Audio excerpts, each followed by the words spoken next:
这一节呢，先跟大家说一个我们这边的独家的新闻啊。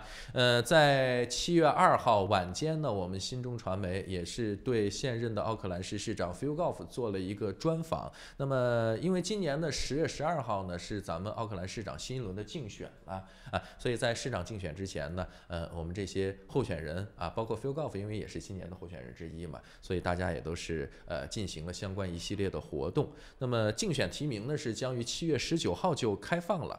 现在是已经确认的有6名成员参与，那么包括前工党的议员John Tamihere， 还有 Christine Fletcher 是前国家党的议员。对，他是前国家党的议员。那么就这一次我们对 Phil Goff 先生的这个专访有什么具体的内容，我们先来通过我们的一段视频来了解一下。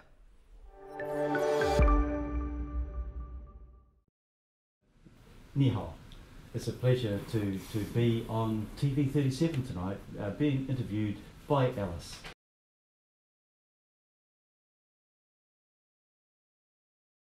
Well, for a start, Auckland's a very popular place to come to. We're growing by 40,000 people a year, and that reflects the desirability of living in Auckland. I think all of us that live here think that this is a fantastic city.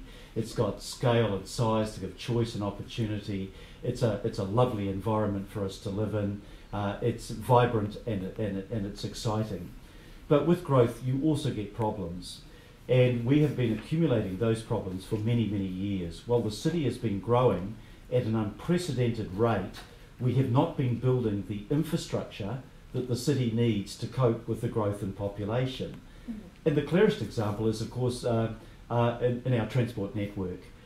We should have been investing billions and billions of dollars long before now in anticipation of the pressure that additional people and more cars on the road would be creating congestion. And that didn't happen until now. Last year, I passed a 10-year budget which set the highest ever level of investment in our transport network, $28 billion. I secured $18 billion from central government, and we as Aucklanders put $10 billion in ourselves. And you'll see that starting to change the way in which we can move around our cities. But there is always a delay between getting the money, making the decision, and the infrastructure being in place. Yes. So the Waterview Tunnel took 10 years from the time that I and Cabinet voted for the Waterview Tunnel and the opening of the tunnel. The City Rail Link started way back in 2014, and it won't be ready until 2024. But you can see what we're striving to do. The City Rail Link will double the capacity of heavy rail. The new busways that we've put in, the North Shore busway has been an amazing success. It's gone from 2.5 million passenger trips a year to 7 million passenger trips a year just in the space of 5 years. And, you know, across the whole city, we've for the first time hit that magic figure of 100 million passenger trips a year on public transport. We're working with government to develop plans for light rail. We're working to have more walkways and cycleways. We're building new roads, Mill Road and Penlink. But all of that takes time. But for the first time, we're investing at the level we need to head off congestion, to head off having a gridlocked city. On housing, you mentioned housing, and that's the same problem. We weren't building enough housing. 6 years ago, we were consenting 3,600 houses a year.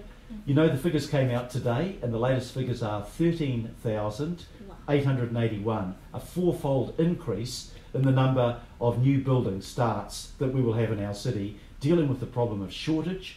And because we've got the new planning system in place, that's dropped land prices by about 6%, according to our chief economist. So we are making good progress, and at the same time we have done that while keeping our rate increases to the lowest level in New Zealand of any big city, any growth city, and practically any city at all. So we've invested more, and at the same time we've kept our rate increases low compared to the rest of the country. Hamilton, for example, the next city down south of us, that's also a growth city, their rates went up by 9.7% this year. Ours have gone up by 2.5%. So I think that's a pretty good track record. But, you know, There's an old saying that we all want to go to heaven, but nobody wants to die. Everybody wants more and better services, but who is going to pay for those? Now, I've managed to get more money from central government, but we as Aucklanders have to pay to fix our own problems as well. I've set out for the media 8 major projects that would not have happened without the regional fuel tax, but which are essential for us to try to make sure that Aucklanders can move around their own city. I think it's really important. I grew up in an Auckland city that was pretty monocultural.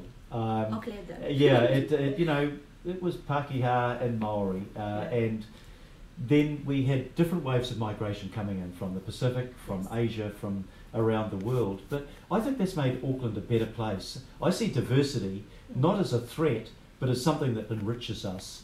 And for the 30 years that I've been working with the Chinese community, I've really appreciated the benefit that migration from China has created for our city. It's been great. I've just had the privilege of working so long with all of our ethnic communities, but in particular our Chinese community. I think a great thing that the Chinese community has brought, that there is a real emphasis on making sure that our children learn those skills. They learn the cultural skills and become involved in those activities.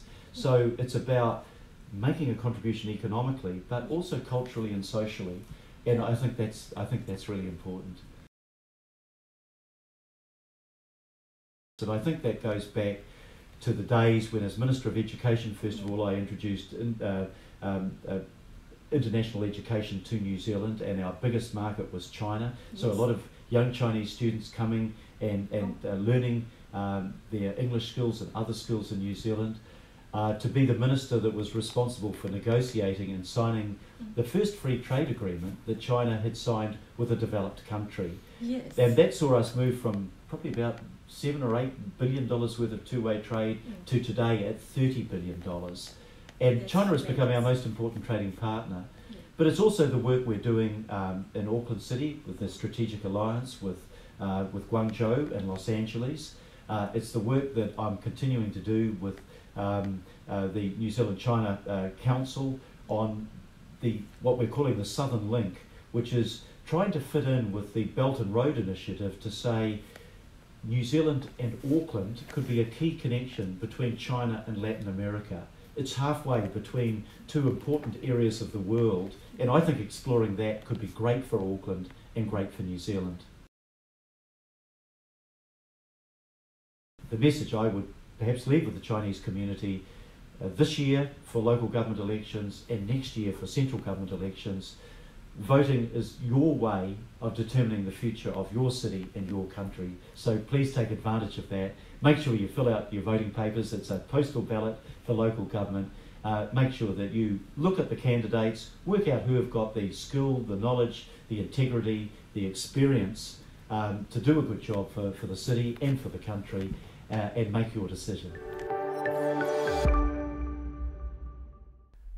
是的，那么以上呢就是奥克兰现任市长 Phil Goff 啊接受我们新中传媒潘达 TV 37以及 FM 90.6的专访的一些内容。那么在这个采访当中呢，他也提到了关于基础建设和交通拥堵，以及住房和税率，包括新中关系、城市的包容性啊，还对我们的各位观众和听众朋友对我们的华社说了一些自己想说的话，其实内容的涵盖性还是很强的。